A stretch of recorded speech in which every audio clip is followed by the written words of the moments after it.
Good morning dear student. Ajay Chauhan perfect एवं reasoning classes में आपका स्वागत है। पिछले लेक्चर में पार्ट 20 टाइप थर्ड के अंतर्गत मैंने problem based on mixed movement if first half of the English alphabet be written in reverse order की परिचर्चा आपसे की थी। आज एक बार फिर problem based on English alphabet के पार्ट 21 टाइप 4 के अंतर्गत problem based on mixed movement if second half of the English alphabet be written in reverse order के प्रॉब्लम के साथ मैं आपके सामने उपस्थित हूं। कहने का अभिप्राय है कि पिछले क्लास में पिछले लेक्चर में मैंने अल्फाबेट पार्ट 20 टाइप थर्ड के अंतर्गत अंग्रेजी वर्णमाला के प्रथम अर्धांश को विपरीत क्रम में लिखा जाए से संबंधित प्रश्नों को आपके समक्ष प्रस्तुत किया था, जबकि आज अंग्रेजी वर्णमाला के द्वितीय अर्धांश को जब विपरीत क्रम में लिखा जाता हो तो उससे संबंधित प्रश्न को लेकर मैं आपके सामने उपस्थित हूं। जैसा कि डायग्रामेटिक स्ट्रक्चर यहां पे आप गौर करें, मैंने डायग्रामेटिक स्ट्रक्चर यहां पे रिप्रेजेंट किया है। ये हम लोगों का जनरल ऑर्डर है A to M और यहां पे दिखाया जा रहा है यह रिवर्स ऑर्डर है Z to M, क्योंकि सेकेंड हाफ को रिवर्स कर दिया गया है, अर्थात द्वितीय अर्धांश को विपरीत क्रम में लिखा गया है। जैसा कि मैंने इसकी परिचर्चा की है, A से M तक के अक्षरों के सुव्यवस्थित क्रम को अंग्रेजी वर्णमाला का प्रथम अर्धांश अर्थात फर्स्ट हाफ कहते हैं, जबकि N से Z तक के अक्षरों के सुव्यवस्थित क्रम को अंग्रेजी वर्णमाला का द्वितीय अर्धांश कहा जाता है। It means the systematic order of letters from A to M is called first half of the English alphabet. Similarly, the systematic order of letters from N to Z is called second half of the English alphabet. And both half consist 13 letter each, दोनों ही half में 13 letter होते हैं, जैसा कि इसकी परिचर्चा मैंने पहले ही करके दी है। आज अल्फाबेट की उस स्थिति पर हम परिचर्चा करने जा रहे हैं जबकि सेकेंड हाफ को विपरीत क्रम में लिखा जाए। कहने का अर्थ है कि N से Z become Z to N। यदि N से Z को Z से N के रूप में पलट कर लिख दिया जाए तो ऐसा जो ऑर्डर होगा वह सेकेंड हाफ का विपरीत क्रम कहलाएगा, reverse order of second half कहलाएगा। मैंने इससे पिछले लेक्चर में भी बताया था, मैं उस चीज की परिचर्चा फिर से एक बार कर देना चाहता हूं। कुछ कैंडिडेट्स ऐसा भी सोच रहे होंगे कि भाई problem related to second half, यदि प्रश्न का संबंध सेकेंड हाफ से है then why we represent here first half. कहने का अर्थ है कि प्रश्न का संबंध यदि सेकेंड हाफ से है तो फिर मैं यहाँ पे ये आपका फर्स्ट हाफ है और ये सेकेंड हाफ है।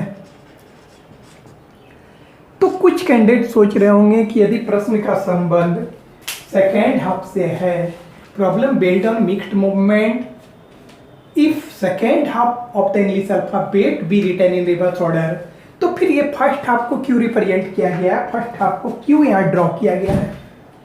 तो मैं बताना चाहूंगा, जैसा कि मैंने पिछले लेक्चर में भी बताया था, कि यहाँ पे अल्फाबेट की बात की जा रही है।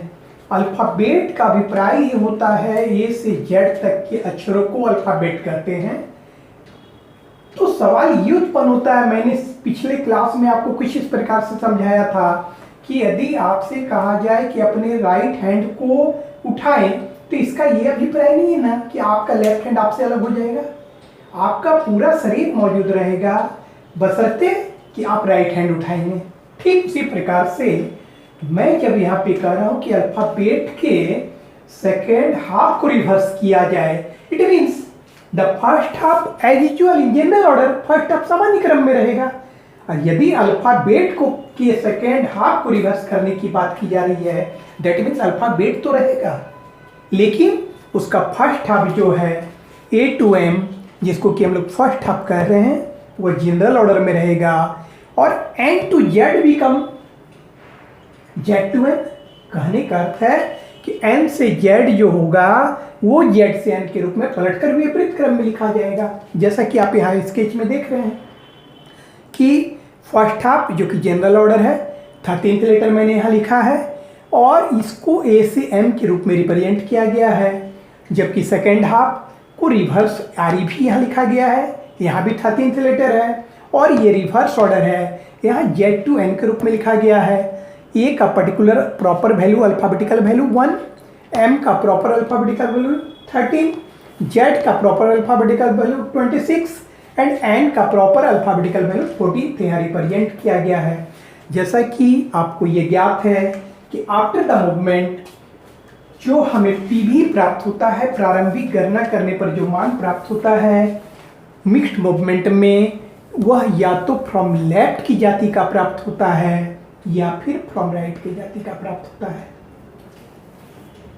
ये फ्रॉम लेफ्ट को शॉर्ट फॉर्म में एफ एल लिखा जाता है एंड फ्रॉम राइट को शॉर्ट फॉर्म में एफ आर लिखा जाता है। मैं ये आपको बता देना चाहता हूँ, बहुत सारे कैंडिडेट्स ने हमें आग्रह किया, हमसे अनुरोध बहुत सारे कैंडिडेट्स ने किया कि काइंडली सर प्लीज आप जो है हिंदी शब्दों का प्रयोग करें। जैसा कि मैं तो आपको बता ही रहा हूँ और आप देख भी रहे होंगे कि मैं हिंदी इंग्लिश बोथ मीडियम से डील करता हूँ, बोथ मीडियम से जो है एक्सप्लेन करने का प्रयास करता हूँ।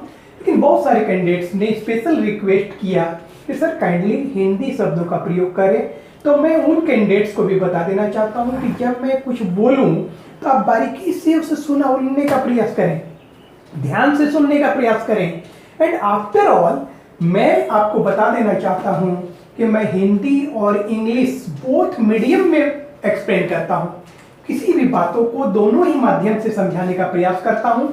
आफ्टर ऑल आपको मैं बताना चाहता हूँ कि बहुत सारी बातें हैं जिसका अगर हिंदी शब्दों जिनमें यदि हिंदी शब्दों का प्रयोग किया जाए तो रीजनिंग में कुछ ऐसे टर्मिनोलॉजी, कुछ ऐसे शब्दों का प्रयोग होता है जो कि हिंदी में काफ़ी जटिल आपको महसूस होने लगेगा, काफ़ी जटिलता उत्पन्न कर देगा। इसलिए बहुत सारे ऐसे शब्द हैं जिसको कि हम लोग बार बार इंग्लिश में ही प्रयोग करते हैं। लेकिन मैं आपको बता देना चाहता हूँ कि मेरा प्रयास रहेगा कि मैं हिंदी और इंग्लिश बोथ मीडियम से आपको एक्सप्लेन करूँ। आफ्टर ऑल मैं बता देना चाहता हूँ कि बार बार मिक्स्ड मूवमेंट में मैं F L, F R, T L, T R शब्दों का प्रयोग करता हूँ प्रॉब्लम बनाने के क्रम में। तो यहाँ पे जैसा कि मैं लिख दिया हूँ, तो जो भी कैंडिडेट्स जिनको हिंदी या इंग्लिश में किसी प्रकार का कन्फ्यूजन हो, काइंडली इन सारी बातों को विशेष रूप से जो है देखने का प्रयास करेंगे, इन सारी बातों को वॉच करने का प्रयास करेंगे। मैं यहाँ पे देखा हूँ F L that is the from left का शॉर्ट फॉर्म है एफ एल, जिसको कि हम लोग हिंदी में कहते हैं बाएं से। क्लियर? जब भी बाएं से की बात बोली जाएगी, that is the from left की बात बोली जा रही है, तो आप उसे एफ एल शॉर्ट फॉर्म में हम लोग लिखते हैं, इसी को एफ एल कहते हैं। ठीक, F R that is the from right short form है, फ्रॉम राइट का शॉर्ट फॉर्म है एफ आर, और एफ आर का अर्थ होता है दाएं से, फ्रॉम राइट का अर्थ होता है दाएं से। तो दाएं से जब जब परिचर्चा की जाएगी, दाएं से जब जब आएगा, हम उस जगह पे एफ आर का प्रयोग करेंगे शॉर्ट फॉर्म में। T L that is the to the left का शॉर्ट फॉर्म टी एल मैंने लिखा है, एंड टू दी लेफ्ट का अभिप्राय होता है बाईं ओर।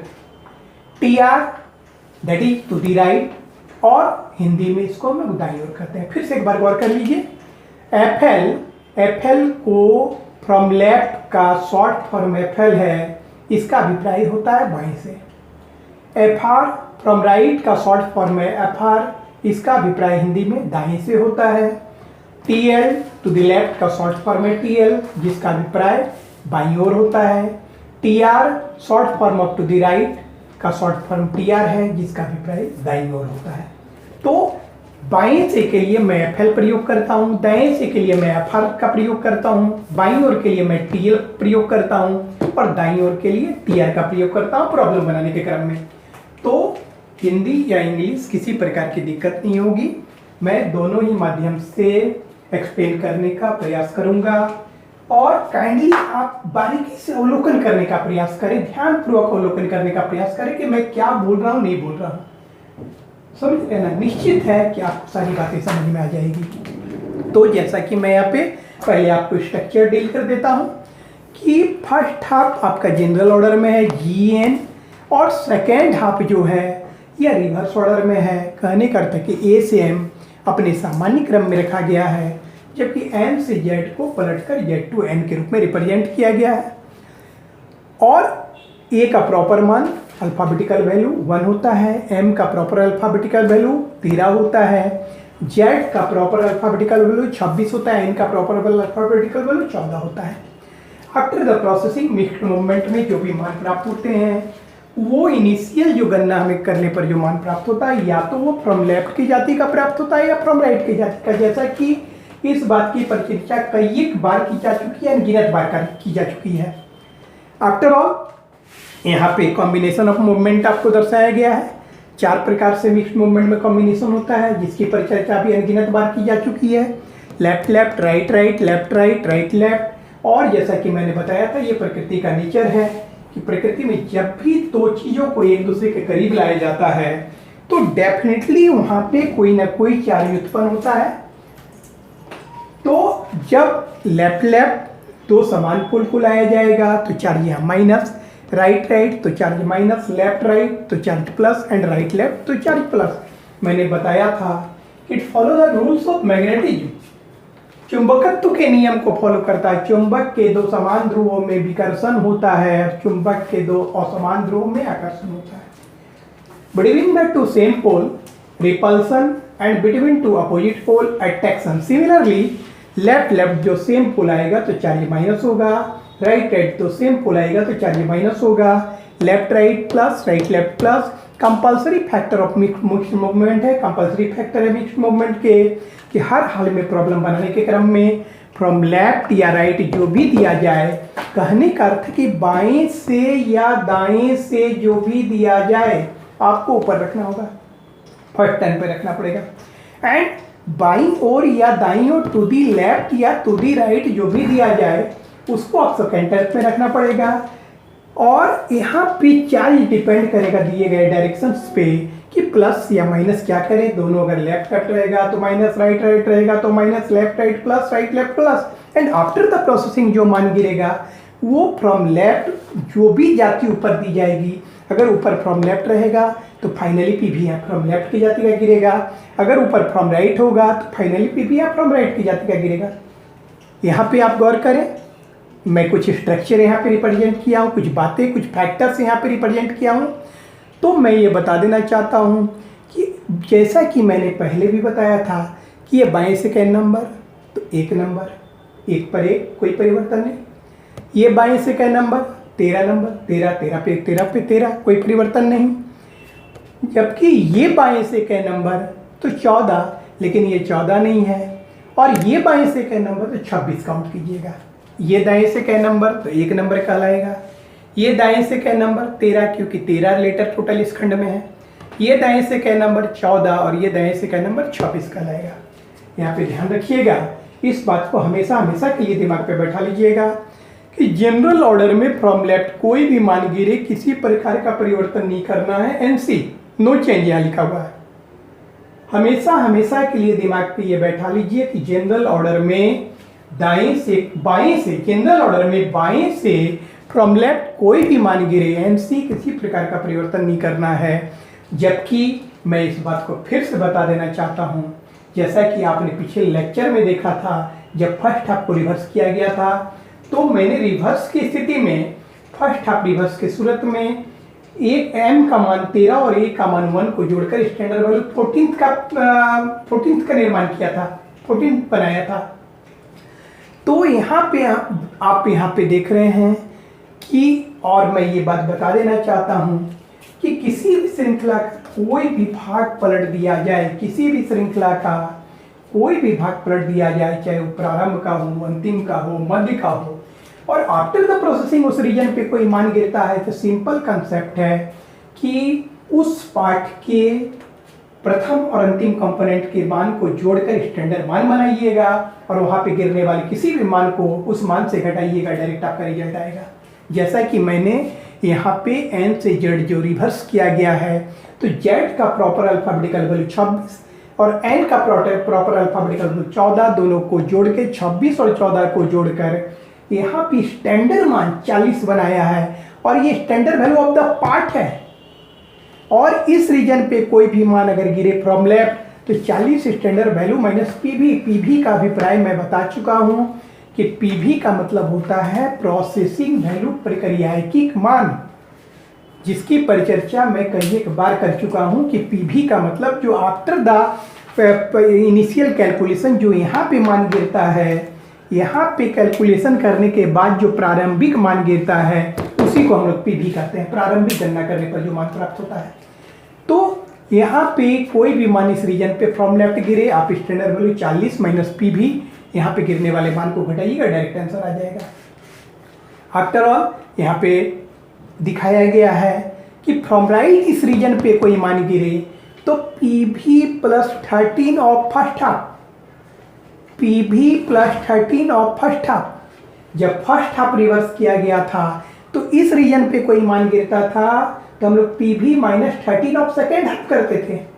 लेकिन जब सेकेंड हाफ रिवर्स किया गया है तो हम लोग क्या कर रहे हैं, PV plus 13 of first half, कहने करते कि आफ्टर द प्रोसेसिंग इस रीजन पे कोई मान गिरे तो आप फर्स्ट हाफ में स्थित अक्षरों की संख्या 13 को ऐड कर दीजिएगा, डायरेक्ट रिजल्ट आ जाएगा। और फिर दाएं से जब इस रीजन पे कोई मान गिरता है तो हमेशा हमेशा के लिए इस बात को दिमाग पे बैठा लीजिए कि जनरल ऑर्डर में दाएं से कोई भी मान गिरे तो उस मान का अपोजिट किया जाता है। यहाँ पे गौर कीजिए, बाएं से एक नंबर, एक पर ए, कोई परिवर्तन नहीं, क्योंकि जनरल ऑर्डर में फ्रॉम लेफ्ट कोई भी मान गिरे किसी प्रकार का परिवर्तन नहीं करना है। ये बाएं से 13 नंबर, 13 पे 13, कोई परिवर्तन नहीं। और ये बाएं से 14, क्या ये 14 नंबर लेटर है? नहीं है। क्या करेंगे, हमने बताया है कि स्टैंडर्ड मान जो बनाए उससे 14 को घटाइए, 40 माइनस 14 बराबर 26। ये बाएं से क्या नंबर 26, क्या 26 नंबर है? नहीं। क्या करेंगे, स्टैंडर्ड वैल्यू 26 और 14 को जोड़ के जो 40 बनाए हैं, 40 से 26 घटाइए, देखिए 14। क्लियर? गौर कीजिए फिर से, बाएं से क्या नंबर एक, एक पर एक, कोई परिवर्तन नहीं, क्योंकि जनरल ऑर्डर में फ्रॉम लेफ्ट कोई भी मान प्राप्त हो किसी प्रकार का परिवर्तन नहीं करना है। ये बाएं से क्या नंबर 13, 13 पे 13, जनरल ऑर्डर में फ्रॉम लेफ्ट कोई भी मान गिरे किसी प्रकार का परिवर्तन नहीं करना। जबकि ये बाएं से क्या नंबर 14, क्योंकि 13 के बाद 14 होगा। Proper value and place value both are not same. मैं बता चुका हूं कि वास्तव जो है किसी भी चीज का स्थानीय मान और वास्तविक मान दोनों सेम नहीं होता है। एंड इनिशियल जो कैलकुलेट गणना की जाती है, प्रारंभिक जो गणना की जाती है वो स्थानीय मान पे की जाती है।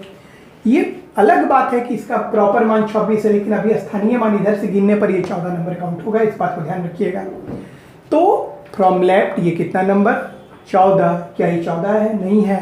तो 40 स्टैंडर्ड मान बनाए, कहाँ से बनाए हैं? इस 26 और 14 को जोड़कर 40 बनाए हैं। 40 से 14 को घटाइए, देखिए 26। ये बाएं से क्या नंबर 26, क्या 26 नंबर है? नहीं। 40 में 26 घटाइए 14। अब जब दाएं से की बात की जाती है, दाएं से ये क्या नंबर एक, क्या एक नंबर है? नहीं, n है। तो ये कैसा एक है? ये वैसा एक है जो कि प्रॉपर चेन में 13 के बाद आता है, इसलिए मैंने यहाँ 13 जोड़कर इसको कंटिन्यूअस किया। ये बात दाएं से एक नंबर, लेकिन ये एक तो नहीं है। तो प्रॉपर मान प्राप्त करने के लिए, प्रॉपर रिजल्ट प्राप्त करने के लिए क्या मैंने किया, सेकेंड हाफ वाले 13 को लाके ऐड कर दिया, कन्वर्ट हो गया। कहने करते ये कैसा एक है? ये वैसा एक है जो कि प्रॉपर चेन में 13th के बाद आता है, अर्थात 14। ये दाएं से क्या नंबर, 13 के 13 नंबर है नहीं। प्रॉपर कन्वर्ट करने के लिए फर्स्ट हाफ का जो 13 है उसमें ऐड कर दीजिए, तो 13 और 13 26। ये दाएं से क्या नंबर 14। तो हम बता चुके हैं जनरल ऑर्डर में दाएं से कोई भी मान गिरे उसका अपोजिट। तो अगर वास्तविक 14 होता तो n होता, n का अपोजिट m। ये दाएं से क्या नंबर 26, क्या 26 है नहीं। तो वास्तविक 26 रहता तो z का अपोजिट है, क्योंकि जनरल ऑर्डर में दाएं से कोई भी मान गिरे तो उसका अपोजिट किया जाता है। फिर से एक बार गौर कर लीजिए, ये दाएं से क्या नंबर एक, क्या एक नंबर है नहीं। तो क्या करेंगे, फर्स्ट हाफ का जो 13 है वही यहाँ पे ऐड किया गया, PB प्लस 13 तो फर्स्ट हाफ, तो प्रॉपर मान में कन्वर्ट हो जाएगा। ये दाएं से क्या नंबर, तो 13 के 13 है नहीं है। तो वास्तविक मान ज्ञात करने के लिए फर्स्ट हाफ के अक्षर जो 13 हैं वहाँ पे ऐड कर दीजिए, 13 और 13 26, ये कंटिन्यू हो जाएगा। और ये दाएं से क्या नंबर 14, जनरल ऑर्डर में दाएं से कोई भी मान करे उसका अपोजिट, वास्तविक 14 होता तो n होता, n का अपोजिट m। और ये दाएं से क्या नंबर 26, वास्तविक 26 होता तो z का अपोजिट a। क्लियर।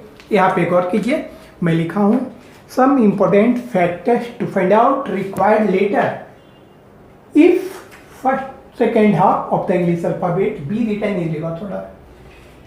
कुछ महत्वपूर्ण तथ्य, अभिष्ट अक्षर को ज्ञात करने से संबंधित कुछ महत्वपूर्ण तथ्य मैं बार बार बता दे रहा हूं। वैसे कैंडिडेट्स जो हिंदी में समझना चाहते हैं, वैसे तो मैं बार बार ये कहना चाहूँगा कि मैं हिंदी और इंग्लिश दोनों माध्यम से एक्सप्लेन करने का, समझाने का मेरा पूरा प्रयास रहता है।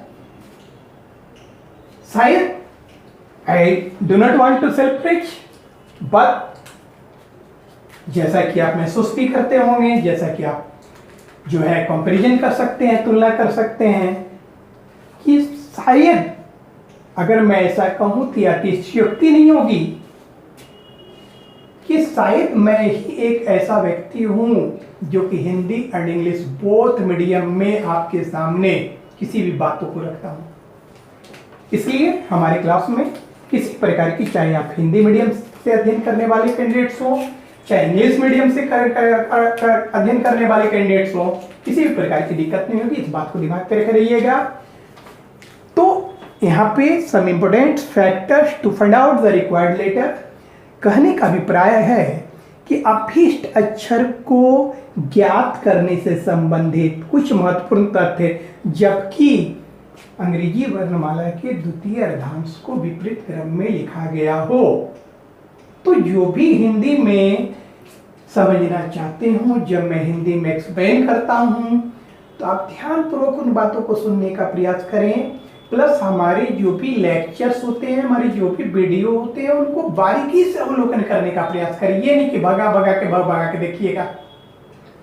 प्लस मैं बार बार बता देता हूं, मैं बार बार ये कहना चाहता हूं, मेरी बार बार आपके से ये सलाह देना चाहता हूं, ये हमारी सलाह है कि आप संबंधित टॉपिक की प्रत्येक लेक्चर का बारीकी से अवलोकन करें। यदि आपको समझना है, यदि आपको कुछ हासिल करना है, तो संबंधित टॉपिक के प्रत्येक लेक्चर को बारीकी से अवलोकन करें, तभी आपको मेरी बात समझ में आएगी। क्योंकि मैं स्टेप बाय स्टेप आपको जो हो आपके सामने सारी बातें रख रहा हूं। स्टेप बाय स्टेप मैं समझा रहा हूं, सारे तथ्यों को आपके सामने प्रस्तुत कर रहा हूं। और जैसा कि आप देख भी रहे हैं कि पार्ट 21 चल रहा है, अर्थात ये आपका 21वां 22वां क्लास चल रहा है, 21वां क्लास चल रहा है। इतने क्लास में तो बहुत सारे महात्मा 21 टॉपिक पढ़ा चुके होते हैं, जबकि आपका है एक टॉपिक चल रहा है। और मैं बता देना चाहता हूं कि किसी मदारी या तमाशा करने वाले का क्लास नहीं है, बल्कि अजय चौहान का क्लास है। Ajay Chauhan, author of perfect switch competitive books, various competitive books, the number 1 competitive books, and I do not want to self praise, मैं अपनी प्रशंसा नहीं कर रहा हूं, इसलिए कि आज जिस भी मुकाम पर हो उसका सारा श्रेय आपके स्नेह और प्यार को जाता है। यहां पे कोई मदारी का तमाशा नहीं होता है। बहुत सारे आपने वीडियोज को देखा होगा, बहुत सारे टीचर से आप रूबरू हुए होंगे और महसूस कर रहे होंगे कि एक क्लास में तो एक टॉपिक समाप्त करने वाले महात्मा सबसे भेंट हो जाएगा आपका, लेकिन यहाँ पे एक टॉपिक नहीं समाप्त हुआ है। और ना ही मैं किसी दिन आपके सामने कोई तमाशा और जादू कर रहा हूँ, न कोई शेर शायरी और न गाना कर रहा हूँ, न ड्रामा कर रहा हूँ। स्टेप बाय स्टेप आप देख रहे हैं कि बारीकी से मैं समझा रहा हूँ। खैर, उन बातों को छोड़िए, गौर करते हैं। तो मैं यहाँ बता देना चाह रहा था कि किसी प्रकार की दिक्कत नहीं होगी। हिंदी में आप समझते हो, इंग्लिश में समझते हो, कोई फर्क नहीं पड़ता है।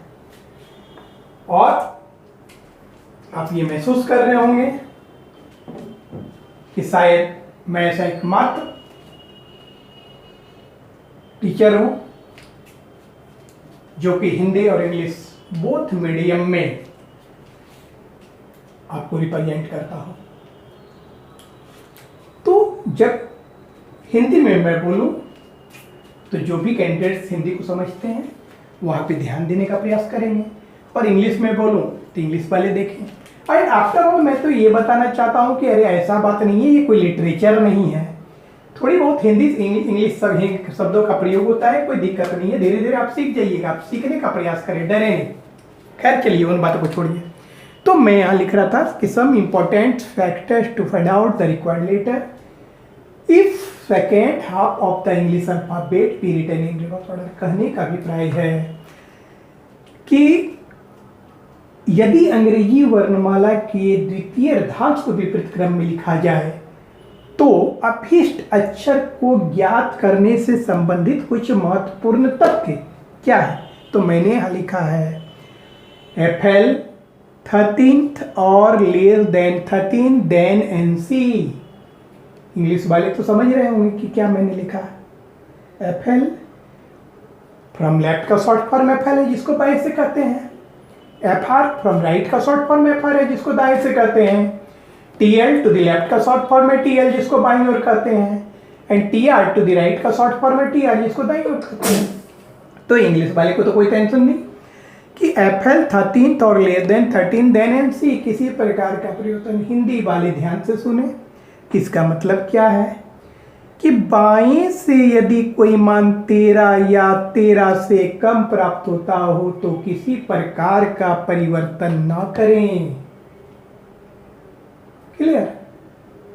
Second point, second factor, FL 14 to 26 then subtract that value from standard value 40. Here FL 14 to 26 then subtract that value from standard value 40।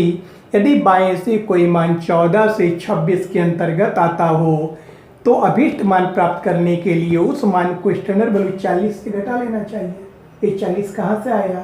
तो Z का मान 26, N का मान 14 को जोड़कर 40 मैंने बनाया। यहाँ पे मैं थर्ड पॉइंट FR 13th और less than 13 then at 13 of first half with that value. दाएं से यदि कोई मान 13 या 13 से कम प्राप्त हो तो कहाँ रहिएगा? सेकंड हाफ में रहिएगा। दाएं से यदि कोई मान 13 या 13 से कम प्राप्त हो तो आप इस हाफ में रहिएगा। तो अभीष्ट मान ज्ञात करने के लिए मैंने यहाँ लिखा है PV plus 13 of first half. ये फर्स्ट हाफ वाला 13 उस मान में ऐड कर दीजिएगा, डायरेक्ट रिजल्ट आ जाएगा। यहाँ पे फोर्थ फैक्टर है FR 14 to 26 then opposite that value. कहने का अभिप्राय है कि दाएं से यदि कोई मान 14 से 26, क्योंकि दाएं से पहला ये दाएं से 13, ये 14, ये 26, तो दाएं से कोई मान 14 से 26 के अंतर्गत में आए तो अभीष्ट मान प्राप्त करने के लिए क्या करना है? उस मान का विपरीत कर दीजिएगा। NC that is the no change, कोई परिवर्तन नहीं करना है। 40 स्टैंडर्ड वैल्यू माइनस PV का कहने का मतलब है कि 26 और 14 के मान को जोड़कर 40 बनाया गया और यहाँ पे कोई भी मान गिरे उसको 40 से घटाइएगा, डायरेक्ट रिजल्ट होगा बाएं से गिरने वाले मान को।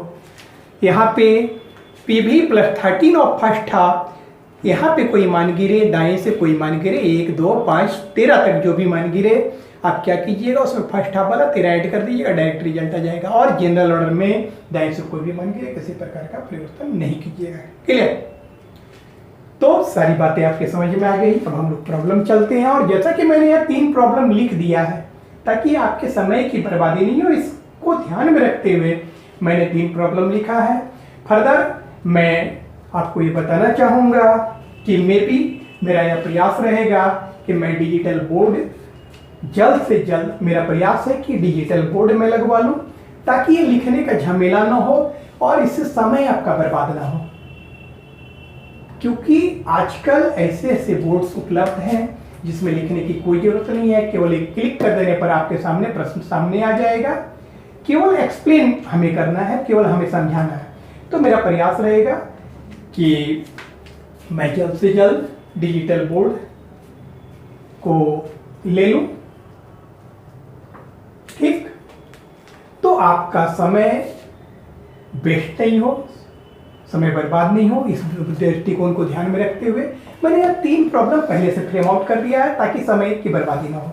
तो सबसे पहले जैसा कि आपने देखा था कि 4 कॉम्बिनेशन होता है, तो लेफ्ट कॉम्बिनेशन पे आधारित प्रॉब्लम के साथ, लेफ्ट कॉम्बिनेशन के आधारित प्रॉब्लम के साथ मैं आपके समक्ष उपस्थित हूँ। लेफ्ट कॉम्बिनेशन पर आधारित प्रश्न मैं प्रस्तुत कर रहा हूँ। लेफ्ट दोनों सेम पोल है, इसलिए चार्ज माइनस है, जिस बात की परिचर्चा मैं पहले भी कर चुका हूँ। तो यहाँ पे प्रॉब्लम पे गौर कीजिए, क्या लिखा हुआ है। प्रॉब्लम नंबर 1 लेफ्ट कॉम्बिनेशन पे, यदि अंग्रेजी वर्णमाला के द्वितीय अर्धांश को विपरीत क्रम में लिखा जाए तो आपके बाएं से 18वें अक्षर के बाईं ओर 12वां अक्षर कौन सा होगा। क्या लिखा हुआ है, ध्यान से सुनिएगा कि यदि अंग्रेजी वर्णमाला के द्वितीय अर्धांश को विपरीत क्रम में लिखा जाए तो आपके बाएं से 18वें अक्षर के बाईं ओर 12वां अक्षर कौन सा होगा। तो हिंदी वाले को तो कोई दिक्कत नहीं है, लेकिन आप सोच रहे होंगे कि इंग्लिश मीडियम वाले उनको तो दिक्कत होने लगी। अरे भाई दिक्कत क्यों है, मैं इंग्लिश में बोल देता हूँ, इसको क्या दिक्कत है। आप ध्यान से सुनने का प्रयास करें। कहा गया है कि which letter will be 12 to the left of 18th letter from your left if second half of the English alphabet be written in reverse order। कोई दिक्कत नहीं है। मैंने बताया कि इंग्लिश में आप समझते हो या हिंदी में समझते हो, यहाँ पे किसी प्रकार की दिक्कत नहीं है। ये अजय चौहान का क्लास है, किसी तमाशा मदारी का क्लास नहीं है, किसी झोला छाप का क्लास नहीं है। समझ रहे हैं ना। इसलिए भाषाई किसी प्रकार की प्रॉब्लम नहीं होगी। अब जिस भाषा में समझेंगे उसी भाषा में मैं समझाऊंगा। समझ रहे हैं ना। अगर इसको इंग्लिश में बोला जाए तो इंग्लिश में सिंपल है कि इसको बोला जाएगा कि which letter will be 12th to the left of 18th letter from your left if second half of the English alphabet be written in reverse order। Clear. तो अब यहाँ पे गौर कीजिए, कह रहा है कि यदि अंग्रेजी वर्णमाला के द्वितीय अर्धांश को विपरीत क्रम में लिखा जाए तो बाएं से कितना 18वें, बाएं से 18वें अक्षर के बाईं ओर कितना, तो 12वां अक्षर कौन सा होगा। तो जैसा कि आपको ज्ञात है कि बाएं से को शॉर्ट फॉर्म में क्या कहते हैं, FL। तो आप यहाँ पे FL लिखिएगा। FL कितना, तो 18। और बाईं ओर को शॉर्ट फॉर्म में क्या कहते हैं, TL। तो TL कितना, तो TL यहाँ पे लिखाएगा 12। और दिए गए दोनों ही डायरेक्शन लेफ्ट हैं, इसलिए यहाँ पे माइनस करेंगे। 18 में 12 गया कितना, फ्रॉम लेफ्ट 6। और यदि बाएं से 6 नंबर प्राप्त हो रहा है, बाएं से 6 नंबर प्राप्त हो रहा है, तो हम किस ऑर्डर में रहेंगे, जनरल ऑर्डर में रहेंगे। कौन से हाफ में रहेंगे, फर्स्ट हाफ में रहेंगे। और आपको ये ज्ञात है कि जनरल ऑर्डर में बाएं से कोई भी मान गिरे, किसी प्रकार का परिवर्तन नहीं करना है। तो प्रॉपरली 6 नंबर लेटर क्या होता है, तो प्रॉपरली 6 नंबर लेटर F होता है। हम लोगों का आंसर क्या हो गया, F हो गया। क्या समझे। तो बहुत सारे लोग कर रहे हो, सोच रहे होंगे बहुत सारे तमाशा करने वाले, बहुत सारे महात्मा कि इतना करने की क्या जरूरत है। तो सवाल मैं आपको बता देना चाहता हूं कि यहाँ पे तमाशा या मदारी का खेल नहीं हो रहा है, ये अध्ययन हो रहा है। आप क्या जानते हैं इसकी कोई अहमियत नहीं है, बल्कि आप क्या समझा सकते हैं उसकी अहमियत है, और किस वास्तविक तथ्य को आप प्रस्तुत करते हैं उसकी यहाँ पे अहमियत है कि किन बातों को आप बता रहे हैं। ये नहीं, अरे मैं तो सिंपल कहता हूं कि left left minus right right minus left right plus right left plus, कुछ नहीं करना है, ये सारे प्रॉब्लम वर्बल बनेंगे। लेकिन मैं बार बार ये बात को दोहराता हूं कि ये सारे प्रॉब्लम वर्बल बनेंगे। समझ रहे ना, मदारी और तमाशा करने वाले की तरह नहीं कि लेफ्ट लेफ्ट लेफ्ट लिखे और माइनस और माइनस। हम वर्बल बनाने आपको कहते हैं कि वर्बल ही आप बनाएंगे, लेकिन कब? जब आप मोर एंड मोर प्रॉब्लम को बनाकर इनका इस पे कमांड कर लेते हैं तब आप वर्बल बनाइएगा।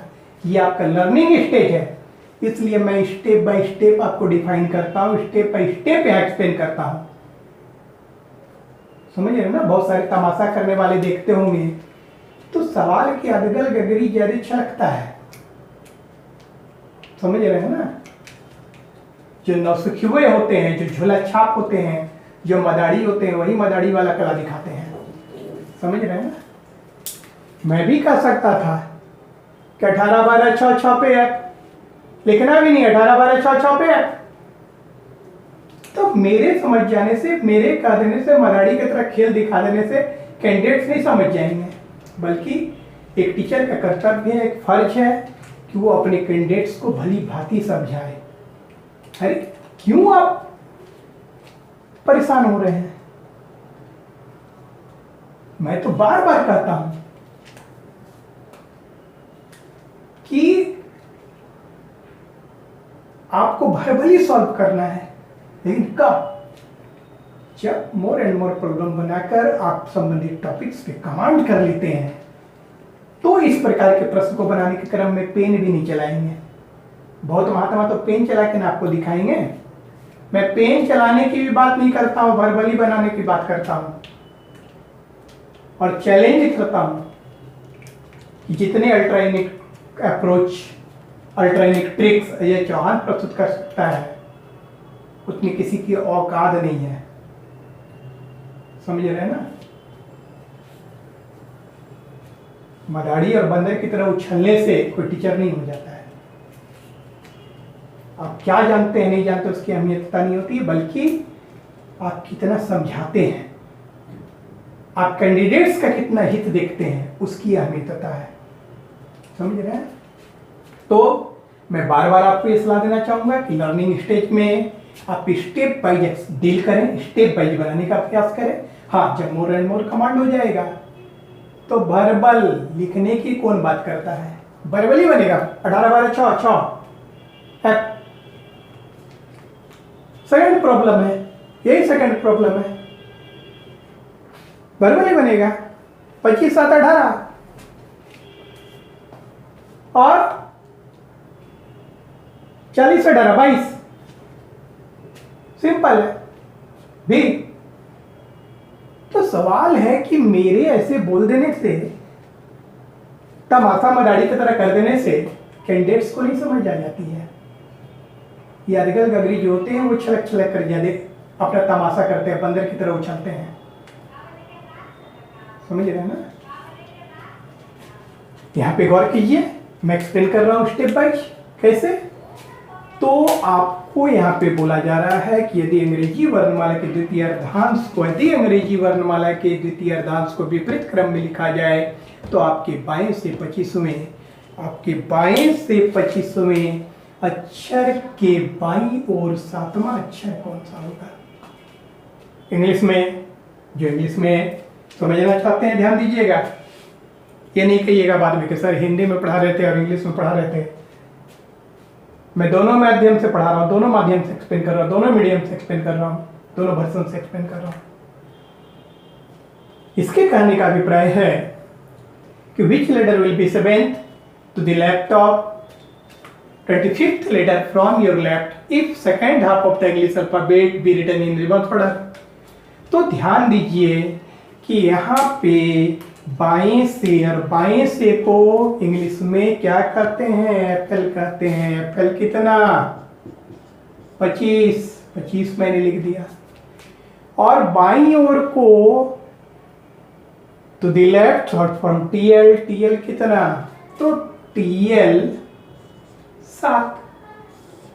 लेफ्ट लेफ्ट है, चार्ज माइनस, और यहाँ पे जो गिर रहा है मान वो फ्रॉम लेफ्ट कितना? 18। अर्थात 22 से 18 आपको यहाँ प्रारंभिक गणना पीबी, इसी को पीबी पीपी, मैं जब पीबी करता हूँ इसी को पीबी करता हूँ, प्रारंभिक गणना। तो 22 से 18 प्राप्त हो रहा है। 22 से जब फ्रॉम लेफ्ट 18 होगा तो आप कहाँ रहिएगा? रिवर्स ऑर्डर में रहिएगा, केस हाफ में रहिएगा, सेकेंड हाफ में रहिएगा, इस रीजन पे रहिएगा। और मैं बता चुका हूँ कि किसी भी श्रृंखला का कोई भी भाग अगर पलट दिया जाए एंड आफ्टर द प्रोसेसिंग उस रीजन पे कोई मान गिरे तो उसके पहले और अंतिम कंपोनेंट के मान को जोड़कर स्टैंडर्ड मान बनाइएगा, और वहां पे गिरने वाले मान को उस मान से घटाइएगा, डायरेक्ट आंसर आएगा। तो यहाँ पे जेड का मान 26 और 14 को जोड़कर स्टैंडर्ड वैल्यू 40 बनाया गया। 40 से इस गिरने वाले मान को घटा दीजिए, तो हम क्या करेंगे कि ये जो मान आया 18, इसको स्टैंडर्ड वैल्यू जो बनाया गया है 40, कैसे बनाया गया? स्टैंडर्ड वैल्यू 40, जेड का मान 26 और इनके मान 14 को जोड़कर 40 बनाया गया है। उस 40 से 18 को घटाइएगा तो मान प्राप्त होगा कितना? 22, और 22 नंबर लेटर क्या होगा? तो भी 22 नंबर लेटर भी। तो मैंने स्टेप बाय स्टेप इस प्रकार से आपको रिप्रेजेंट किया, और मैं बार बार बता रहा हूं कि लर्निंग स्टेज में आप स्टेप बाय स्टेप सारे तथ्यों को रिप्रेजेंट करते हुए सीखने का प्रयास करेंगे। समझ रहे ना? तीसरे प्रॉब्लम पे आइए, क्या लिखा हुआ है? Which letter will be fifth to the left of 25th letter from your left if second half of the English alphabet be written in reverse order? Which letter will be fifth to the left of 25th letter from your left if second half of the English alphabet be written in reverse order?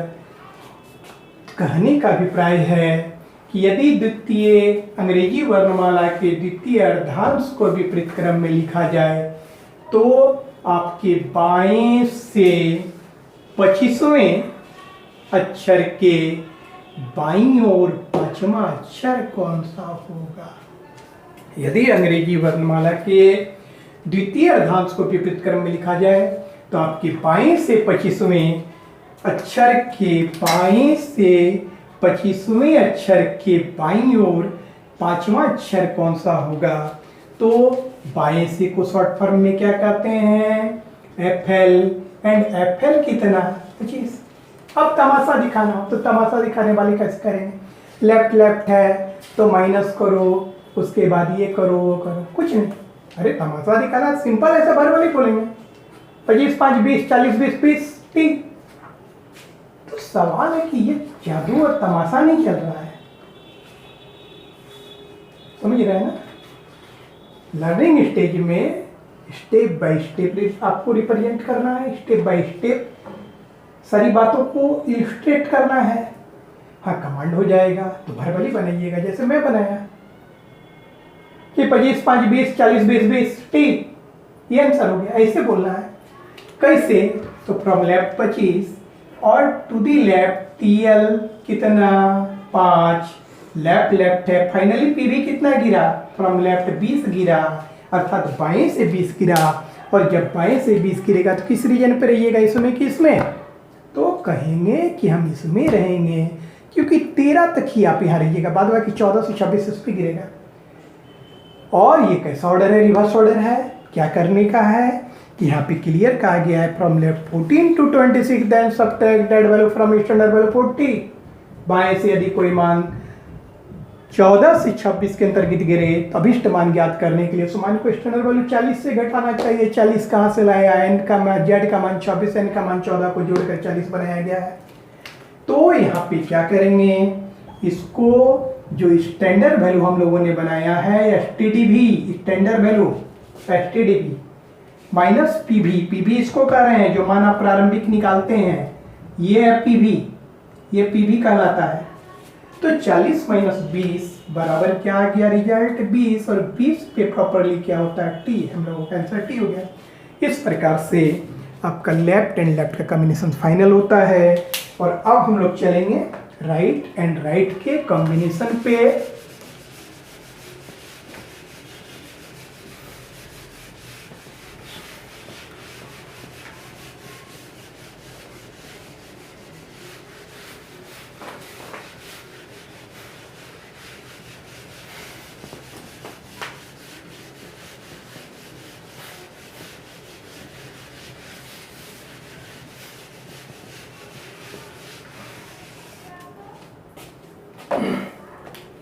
Right right combination पे अब हम लोग चलते हैं। Right right दोनों same pole है, charge minus होगा। और जैसा कि आप यहाँ पे देख रहे हैं कि प्रारंभ राइट से हो रहा है, इसलिए जो भी रिजल्ट निकलेगा वो फ्रॉम राइट के जाति का गिरेगा। और मैं यहाँ दिखा चुका हूँ फैक्टर्स कि एफ आर 13 और लेस देन 13, देन एड 13 और first half with that value, अर्थात दाएं से यदि कोई मान 13 या 13 से कम प्राप्त हो तभी मान प्राप्त करने के लिए फर्स्ट हाफ में स्थित अक्षरों की संख्या 13 को ऐड करके रिजल्ट आप ज्ञात करेंगे। जैसा कि यहाँ लिखा है पीवी प्लस 13, इस रीजन पे कोई मान गिरे तो पीवी प्लस 13 अर्थात जो मान गिर रहा प्रोसेसिंग के बाद और उसमें 13 इस फर्स्ट हाफ वाला जोड़ दीजिएगा, रिजल्ट आ जाएगा। यहाँ पे लिखा हुआ है F R 14 to 26 then opposite that value, कहने करते कि दाएं से यदि कोई मान इस रीजन पे आपका गिरता हो 14 से 26 के अंतर्गत जाता हो तो क्या करेंगे कि उस मान का अपोजिट कर दीजिएगा, क्योंकि जनरल ऑर्डर में दाएं से कोई भी मान गिरता है उस मान का अपोजिट किया जाता है। तो आए राइट राइट कॉम्बिनेशन के पहले प्रॉब्लम पे हम लोग आते हैं। और प्रॉब्लम नंबर 1 क्या है, यदि अंग्रेजी वर्णमाला के द्वितीय अर्धांश को विपरीत क्रम में लिखा जाए तो आपके दाएं से 19वें अक्षर के दाईं ओर 7वां अक्षर कौन सा होगा। ध्यान दीजिएगा क्या कहा गया है, कहा गया है यदि अंग्रेजी वर्णमाला के द्वितीय अर्धांश को विपरीत क्रम में लिखा जाए तो आपके दाएं से 19वें अक्षर के दाईं ओर 7वां। इंग्लिश में अगर इसको कहा जाता तो कुछ इस प्रकार से कहा जाता कि which letter will be 7th to the right of 19th letter from your right if second half of the English alphabet be written in reverse order। तो यहाँ पे कहा जा रहा है कि दाएं से और दाएं से का शॉर्ट फॉर्म क्या होता है F are, from right F R. F R कितना कहा गया तो 19 हम लोग 19 लिखेंगे। और दाईं ओर टी आर शॉर्ट फॉर्म क्या है टी आर, दाईं ओर का short form T R. T R कितना तो 7। तो रिजल्ट यहाँ पे दोनों राइट राइट है तो माइनस, और फाइनली यहाँ पे पीवी कितना फ्रॉम राइट 7। और दाएं से 7 गिर रहा है तो आप यहाँ पे रहिएगा, इस रीजन पे रहिएगा। हम क्या बता चुके हैं कि दाएं से यदि कोई मान 13 या 13 से कम प्राप्त होता हो तो फर्स्ट हाफ में स्थित जो अक्षरों की संख्या होती है उसको ऐड कीजिएगा तो कंटिन्यू मान आ जाएगा और प्रॉपर रिजल्ट आ जाएगा। तो यहाँ पे क्या करेंगे कि 7 प्लस 13, कौन सा 13th, ये 13th जोड़ रहे हैं फर्स्ट हाफ में स्थित अक्षरों की संख्या 13 को जोड़कर ये कंटिन्यू कर रहे हैं। और पीवी, जिसको पीवी यहाँ लिखा हुआ ये है पीवी, इसको पीवी कहते हैं, पीवी प्लस 13 फर्स्ट हाफ। तो यहाँ पे रिजल्ट आपका कितना गिरा 20, और 20 नंबर लेटर फिर से एक बार क्या आया टी। क्लियर। सेकेंड प्रॉब्लम पे अब हम लोग चलते हैं राइट राइट कॉम्बिनेशन के, राइट राइट कॉम्बिनेशन के दूसरे प्रॉब्लम पे। अब देखिए गौर कीजिए,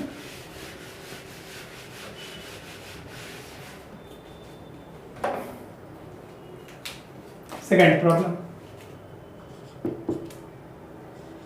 यदि अंग्रेजी वर्णमाला के द्वितीय अर्धांश को विपरीत क्रम में लिखा जाए तो आपके दाएं से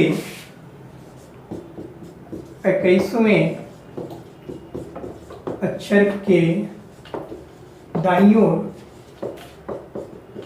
5वां अक्षर कौन सा होगा? ध्यान दीजिएगा क्या लिखा हुआ है कि यदि अंग्रेजी वर्णमाला के द्वितीय अर्धांश को विपरीत क्रम में लिखा जाए तो आपके दाएं से 21वें अक्षर के दाईं ओर 5वां अक्षर कौन सा होगा? 21वें अक्षर के दाएं से 21वें अक्षर के दाईं ओर 5वां, तो 21 5 कितना होगा? तो 16 और 16 पे पी पर के आंसर के। लेकिन ऐसा तमाशा नहीं करना है, आपको स्टेप बाय स्टेप हमें सिखाना है। अहमियत यहाँ आपके हित की है, न कि तमाशा। समझ रहे हैं ना? नहीं तो मैं ऐसे बोल देता कि 21 5 16, 16 पे पी पर के आंसर। हाँ, आप सीख लें, कमांड कर लें, फिर आप भी इसी तरह करेंगे, बिना पेन छुए सब प्रॉब्लम बनता है। तो दाएं से को शॉर्ट फॉर्म में एफ आर कितना 21 लिख दिया। दाईं ओर का शॉर्ट फॉर्म टी आर कितना 5 5 लिख दिया। राइट है। फाइनली पी भी यहाँ पे कितना गिरा 16। और जब दाएं से 16 प्राप्त हो रहा हो तो आप किस में रहिएगा? इसमें रहिएगा, किस में रहिएगा? क्योंकि दाएं से तो एक नंबर ये है, ये दाएं से 13 है, तो दाएं से 16 इसमें गिरेगा। क्योंकि मैं बता चुका proper value and place value both are not same. स्थानीय मान एवं वास्तविक मान दोनों समरूप नहीं होते हैं। तो आप इसमें रहिएगा। और ये जनरल ऑर्डर है, और जनरल ऑर्डर में दाएं से कोई भी मान गिरे तो उस मान का विपरीत करना होगा। यदि ये वास्तविक 16 होता तो पी होता, लेकिन यहाँ पे पी नहीं होगा। तो आपको दिमाग पे लाना है कि अपोजिट ऑफ पी का अपोजिट के। और आपका आंसर क्या आ गया? के आ गया। क्लियर? चलते हैं प्रॉब्लम नंबर 3 पर बढ़े। राइट कॉम्बिनेशन के प्रश्न 3 पर हम चलते हैं।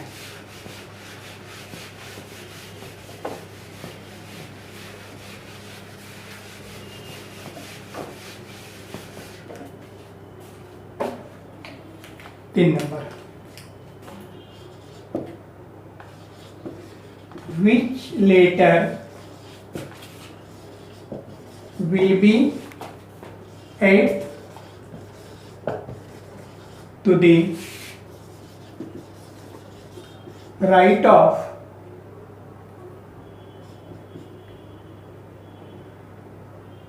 sixteenth letter from your right if second half of the English alphabet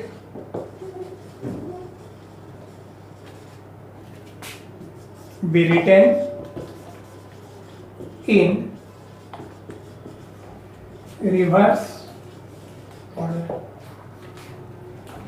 Which letter will be eighth? Which letter will be eighth to the right of 16th letter from your right? If second half of the English alphabet be written in reverse order, कहने का अभिप्राय है यदि अंग्रेजी वर्णमाला के द्वितीय अर्धांश को विपरीत क्रम में लिखा जाए तो आपके दाएं से 16वें अक्षर के दाईं ओर 8वां अक्षर कौन सा होगा? तो 16 8 8 और 8 13 21 क्यों होगा? तमाशा क्या? कैसे तमाशा होगा? 16 8 8 8 13 21, आंसर यू। लेकिन यहां आपको समझना है, तो दाएं से को शॉर्ट फॉर्म में लिखते हैं F R, and F R कितना 16, और दाईं ओर को शॉर्ट फॉर्म में क्या लिखते हैं टी आर, दाईं ओर का short form T R, T R कितना तो 8, राइट राइट है घटेगा, और यहाँ पे मान पी भी कितना गिरा फ्रॉम राइट 8, इसी को पी भी कहते हैं, बार बार दिमाग में रखिएगा, समझ रहे हैं ना। बार बार मैं आपको सलाह देना चाहता हूं कि ध्यान पूर्वक जो भी वीडियो लेक्चर हैं उसका अवलोकन कीजिए, ये नहीं कि बढ़ा के, समझ रहे हैं ना। बारीकी से अवलोकन कीजिएगा तभी समझ में आएगा कि क्या मैं बोलता हूँ क्या नहीं बोलता हूँ, समझ रहे हैं। कोई तमाशा या मदारी का खेल नहीं हो रहा है कि आप कहीं से भी आकर देखना शुरू कर दिए। ध्यान पूर्वक लेक्चर का अवलोकन कीजिए, सारे लेक्चर संबंधित लेक्चर का अवलोकन कीजिए, क्योंकि स्टेप बाय स्टेप मैं सारी बातें को बता रहा हूँ।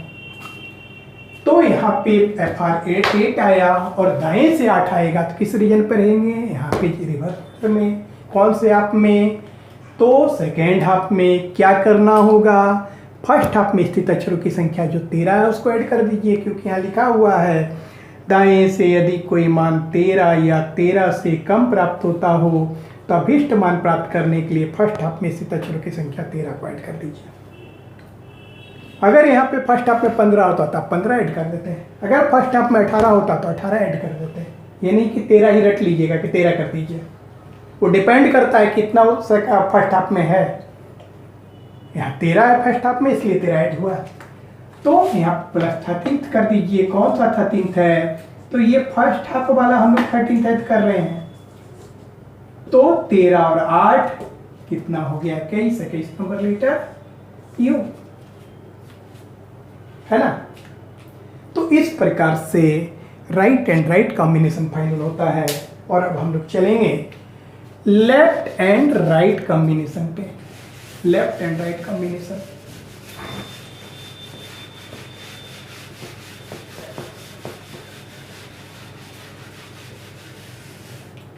जैसा कि आप यहाँ पे देख रहे हैं कि लेफ्ट एंड राइट कॉम्बिनेशन पे अपर पे लेफ्ट है, लेफ्ट राइट, यहाँ प्लस चार्ज होगा। जैसा कि आप देख रहे हैं फर्स्ट टर्म पे लेफ्ट रखा गया है, इसका अभिप्राय है कि आफ्टर द प्रोसेसिंग जो मान गिरेगा वो लेफ्ट की जाति का गिरेगा। और यहाँ पे लेफ्ट संबंधित दो तथ्य हैं कि FL 13 और less than 13 then NC, and FL 14 to 26 then subtract that value from standard value 40, FL 14 to 26 then subtract that value standard value 14। अर्थात बाएं से यदि कोई मान 13 या 13 से कम प्राप्त हो तो किसी प्रकार का परिवर्तन नहीं करना है, और बाएं से कोई मान 14 से 26 के अंतर्गत गिरे तो स्टैंडर्ड वैल्यू 40 उसको घटाइएगा। 40 कहाँ से आया है, तो जेड का मान 24, एन का मान 14 को जोड़कर 40 बनाए हैं। वो डिपेंड करता है कि उस हाफ में स्थित जो कंपोनेंट्स उसका मान क्या है। तो लेफ्ट राइट कॉम्बिनेशन के फर्स्ट प्रॉब्लम पे चलते हैं। यदि अंग्रेजी वर्णमाला के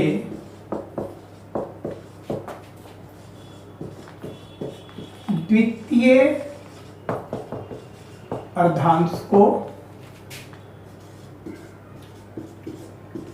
विपरीत क्रम में लिखा जाए तो आपके बाएं से पांचवें अक्षर के दाईं ओर 18वां अक्षर कौन सा होगा, ठीक ना। 18वां, हाँ ठीक है 18वां।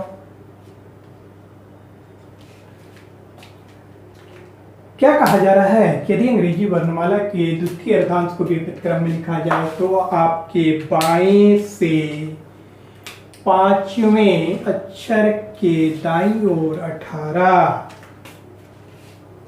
5 23 18 5 23 और 40 23 कितना होगा 17 पे क्यू नहीं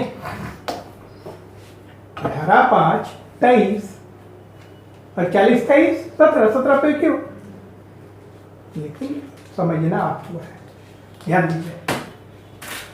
बाएं से को शॉर्ट फॉर्म में फ्रॉम लेफ्ट कहते हैं, फ्रॉम लेफ्ट कितना 18 लिख दिए, और दाईं ओर को शॉर्ट फॉर्म में क्या कहते हैं, बाएं से को शॉर्ट फॉर्म में बाएं से पांचवा है यहाँ फ्रॉम लेफ्ट 5 है, 5 लिखिए, फ्रॉम लेफ्ट 5 लिख दिए, और दाईं ओर को शॉर्ट फॉर्म में टीआर, मैंने यहाँ टीआर लिख दिया।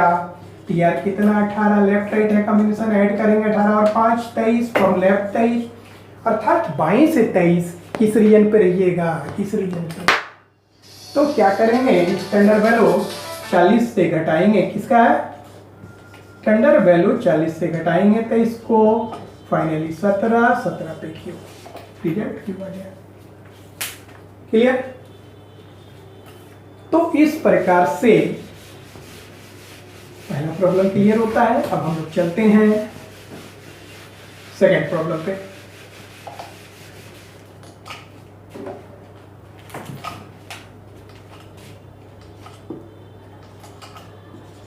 यदि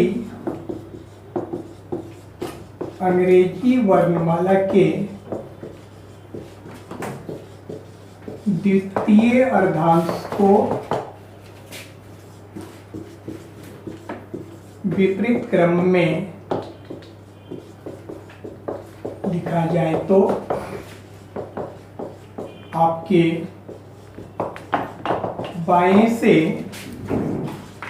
23वें अक्षर के दाईं ओर 11वां अक्षर कौन सा होगा। ध्यान दीजिएगा, यदि अंग्रेजी वर्णमाला के द्वितीय अर्धांश को विपरीत क्रम में लिखा जाए तो आपके बाएं से 23वें अक्षर के दाईं ओर 11वां अक्षर कौन सा होगा। इंग्लिश में बोला गया होता तो कहा जाता कि which letter will be relevant to the right of 23rd letter from your left if second half of the English alphabet be written in reverse order। समझ रहे हैं।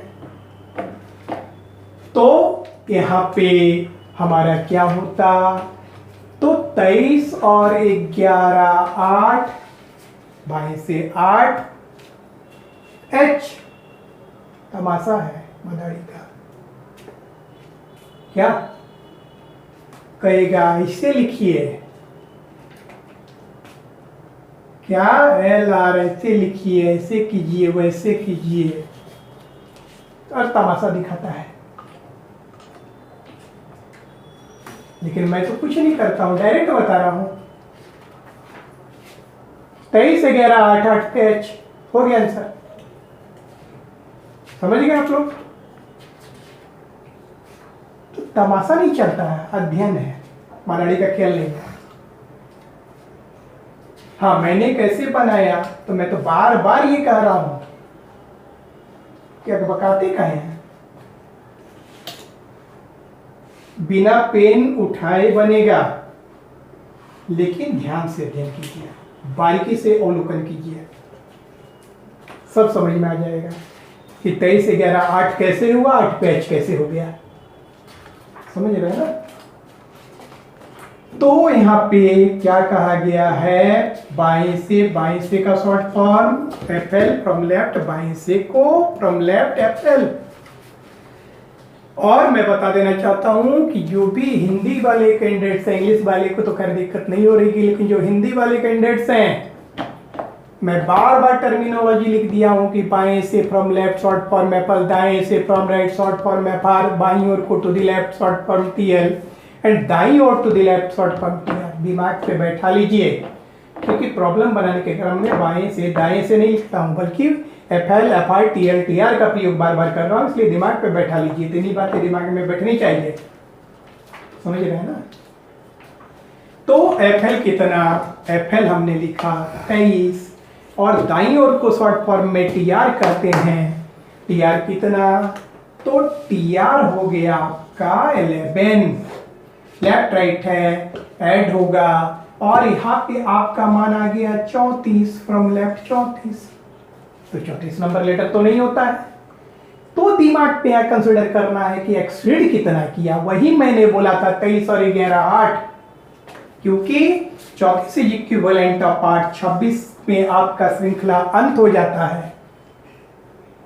मैंने इस बात की परिचर्चा की है कि आफ्टर द प्रोसेसिंग यदि कोई मान दिए गए श्रृंखला के अंतिम मान से एक्सीड करता हो तो जितना एक्सीड करे उसी मान को प्रॉपर वैल्यू के रूप में कंसीडर कीजिएगा, समझ रहे हैं ना। तो 34 नंबर बराबर 8 और इसका अभिप्राय है from left 8 and from left 8 बाएं से 8।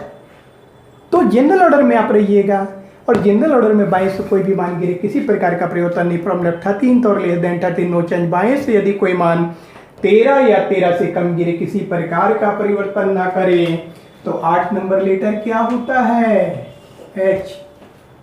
आ रहा है, क्लियर। अब तीसरे प्रॉब्लम पे आते हैं। तीसरा problem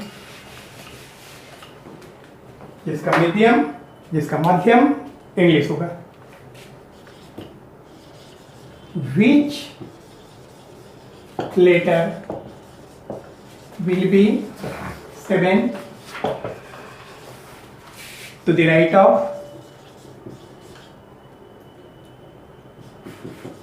12th letter from your left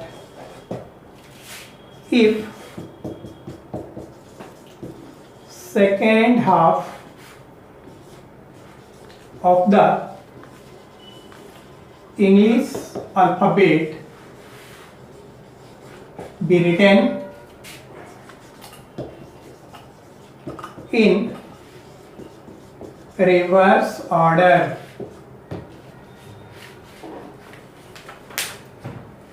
Which letter will be 7th to the left of,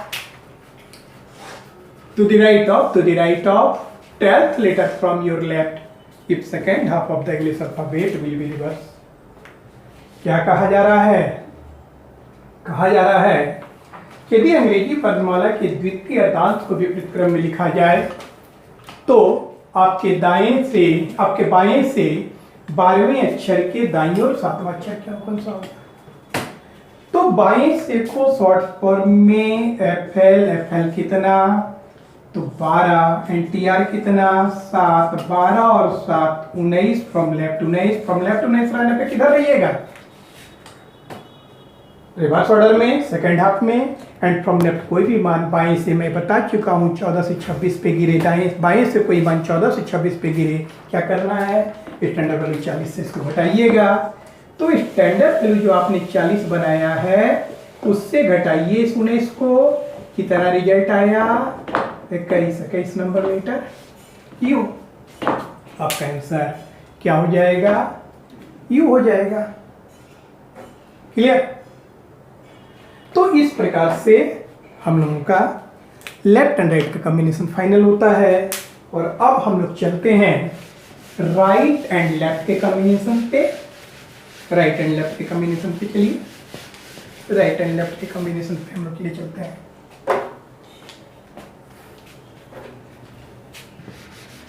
दो अपोजिट पोल होंगे, इसलिए चार्ज यहाँ पे भी आपका प्लस ही रहेगा। After all first term right है, इसलिए आफ्टर द प्रोसेसिंग जो भी मान गिरेगा फ्रॉम राइट की जाति का गिरेगा। फ्रॉम राइट से रिलेटेड फैक्टर, फ्रॉम राइट 13 और less than 13, then at 13 of first half with that value, and from right 14 to 26 then opposite that value. कहने का अर्थ है कि आफ्टर द प्रोसेसिंग दाएं से यदि कोई मान 13 या 13 से कम प्राप्त होगा तो फर्स्ट हाफ वाले 13 ला के ऐड कीजिएगा, आपका रिजल्ट आ जाएगा। और दाएं से कोई मान 14 से 26 में आए तो उस मान का अपोजिट कीजिएगा, क्योंकि जनरल ऑर्डर में दाएं से कोई भी मान गिरता है तो उस मान का अपोजिट किया जाता है। तो राइट एंड लेफ्ट कॉम्बिनेशन के पहले प्रॉब्लम पे हम लोग चलते हैं। यदि अंग्रेजी वर्णमाला के द्वितीय अर्धांश को विपरीत क्रम में लिखा जाए तो आपके दाएं से 9वें अक्षर के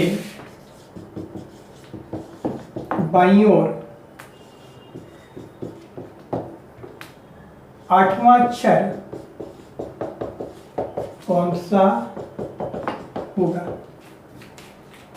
यदि अंग्रेजी वर्णमाला के द्वितीय अर्धांश को विपरीत क्रम में लिखा जाए तो आपके दाएं से 9वें अक्षर के बाईं और 8वां अक्षर कौन सा होगा? कहने का अभिप्राय है, अगर इंग्लिश में कहा जाए तो which letter will be add to the left of 9th letter from your right if second half of the English alphabet be written in reverse order। तो दाएं से 9 में दाएं से को शॉर्ट फॉर्म FR कितना? तो 9 हमने लिख दिया। और बाईं ओर का to the left short form TL, तो TL कितना? तो हम लोगों ने TL कितना? 8 लिख दिया। 9 और 8 17, फ्रॉम राइट 17, दाएं से 17 गिर रहा है, अर्थात ये 13 के खंड को क्रॉस करके इस रीजन को क्रॉस करके आप इस रीजन में आ गए, जो कि फर्स्ट ऑफ जनरल ऑर्डर। और जनरल ऑर्डर में दाएं से कोई भी मान गिरे उस मान का अपोजिट करना होगा। वास्तविक 17 होता तो Q होता, लेकिन यहाँ Q नहीं मिलेगा, तो अपोजिट ऑफ Q JQ आपको मैं बता चुका हूँ। उफ भाई लव सट गए, ठीक है, मैंने जी को W। तो यहाँ पे Q का अपोजिट हम लोग करेंगे J, हम लोगों का आंसर हो गया। सेकंड प्रॉब्लम पे चलते हैं।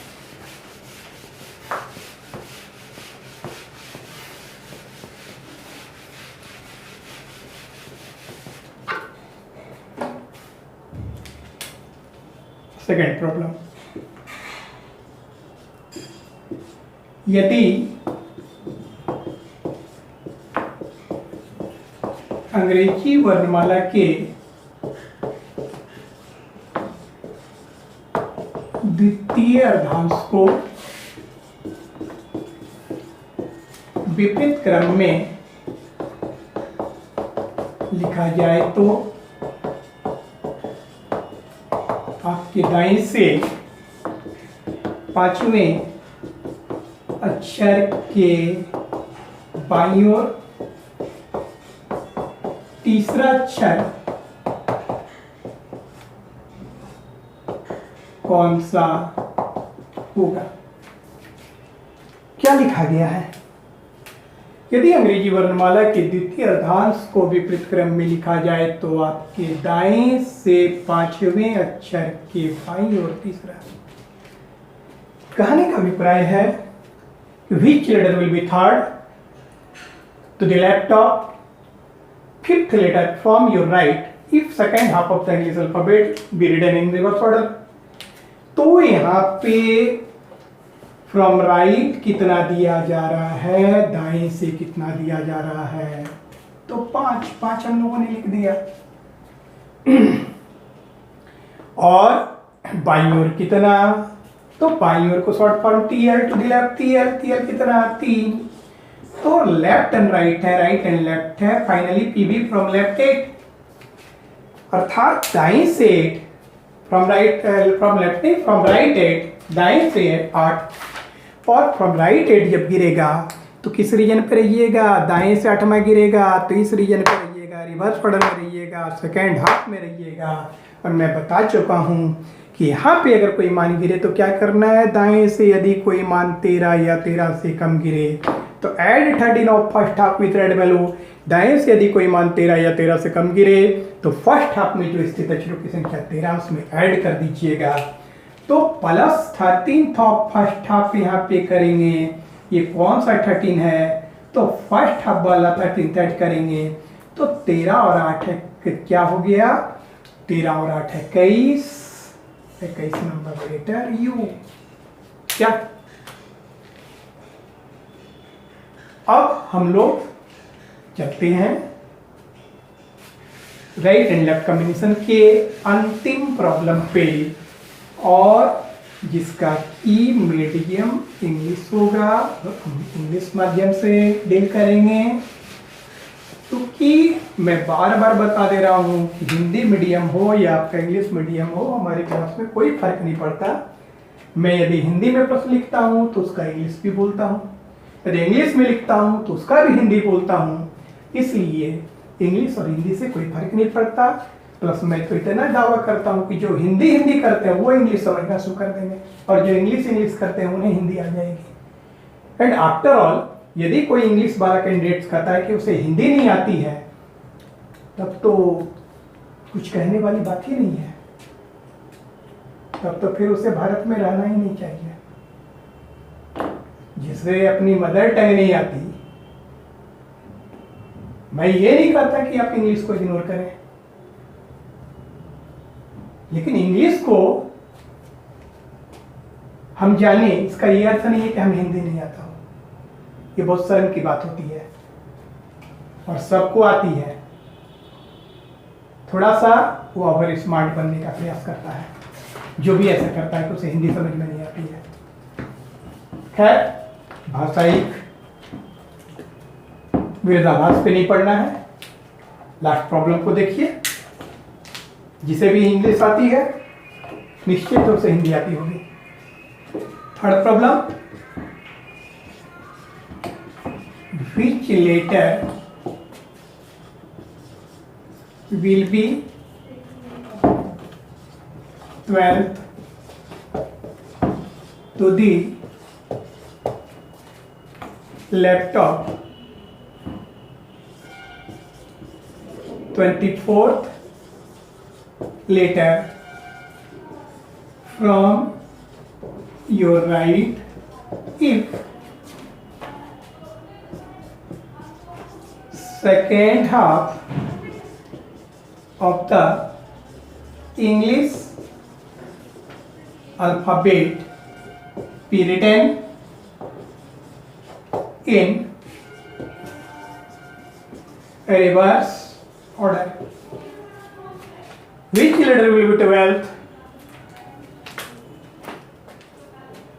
to the left of 24th letter from your right if second half of the English alphabet be written in reverse order? कहने का अभिप्राय है, यदि अंग्रेजी वर्णमाला के द्वितीय अर्धांश को विपरीत क्रम में लिखा जाए तो आपके दाएं से 24वें अक्षर के बाईं ओर 12वां अक्षर कौन सा होगा?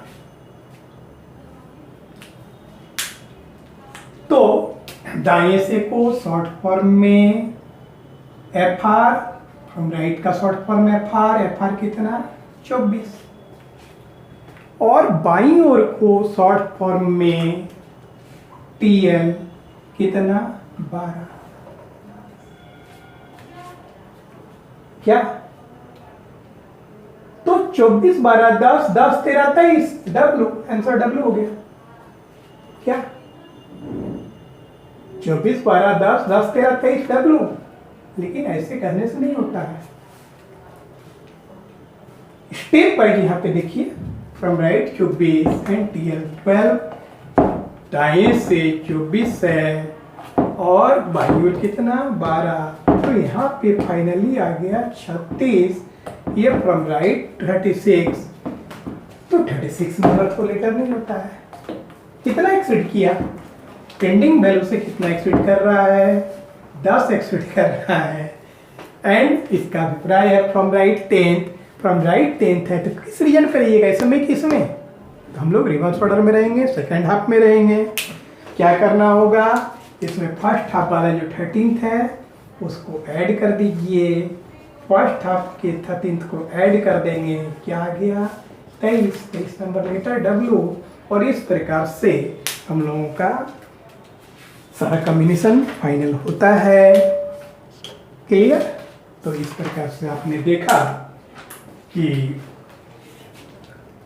सेकेंड हाफ रिवर्स से संबंधित प्रॉब्लम भी आज क्लियर हो गए।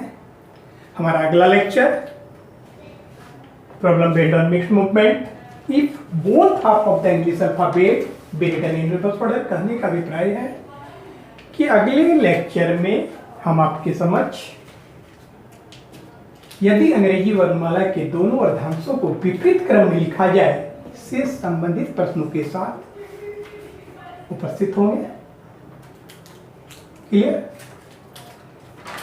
जहां तक मेरा सोचना है, मुझे उम्मीद है कि भाषाई प्रॉब्लम नहीं होनी चाहिए, चाहे आप हिंदी मीडियम से समझते हो चाहे इंग्लिश मीडियम से समझते हो। मैं सारी बात समझाने का प्रयास कर रहा हूँ। अंत में इतना ही कहना चाहूँगा कि जो भी कैंडिडेट्स पहली बार हमारे लेक्चर को देख रहे हैं, हमारे वीडियो को देख रहे हैं, यदि उन्हें अच्छा लगता हो, यदि उन्हें हमारा लेक्चर अच्छा लगा हो तो प्लीज़ सब्सक्राइब करेंगे। साथ ही साथ बेल आइकन को भी दबाना ना भूलें, इसलिए कि कोई भी वीडियो जब मैं अपलोड करूं, कोई भी अपना लेक्चर अपलोड करूं, तो उसका अविलंब आपकी नोटिफिकेशन उसकी प्राप्त हो जाए। प्लस मैं तमाम कैंडिडेट से ये कहना चाहूँगा कि हमारा लेक्चर आपको अच्छा लगता हो या बुरा लगता हो, जैसा भी लगता हो, काइंडली अपने बहुमूल्य कमेंट्स से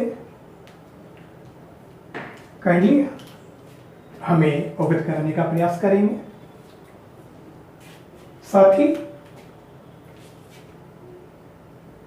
यदि आपको सही तरीके से समझना हो तो जितने भी संबंधित लेक्चर्स हैं सभी का बारीकी से अवलोकन करें, क्योंकि यहाँ पे कोई मदारी का खेल नहीं हो रहा है, कोई तमाशा नहीं हो रहा है, किसी झोला छाप का लेक्चर नहीं हो रहा है। मैंने तो ऐसे ऐसे झोला छाप को देखा है जिसे 4 लाइन तो बोलना नहीं आता होगा, वो झोला छापी अलग अलग प्लेटफॉर्म पे अपने आप को प्रस्तुत करते हैं। ऐसे ऐसे गधों को देखा है जिन्हें 4 लाइन बोलना भी नहीं आता है। खैर, यहाँ पे किसी प्रकार की मैं सुप्रीमेसी क्रिएट नहीं करना चाहता हूं। हमारा सारा मकसद, हमारी सोच आपके हित के साथ है। आपको जैसा भी लगता हो, यदि खराब भी लगता हो तो काइंडली कमेंट्स करने का प्रयास करेंगे। साथ ही संबंधित टॉपिक से रिलेटेड किसी भी प्रकार की अगर आपको अपेक्षा हो, किसी भी प्रकार की चाह हो तो उससे भी अवगत कराने का प्रयास करेंगे। Thank you, have a nice day. आपका दिन मंगलमय हो।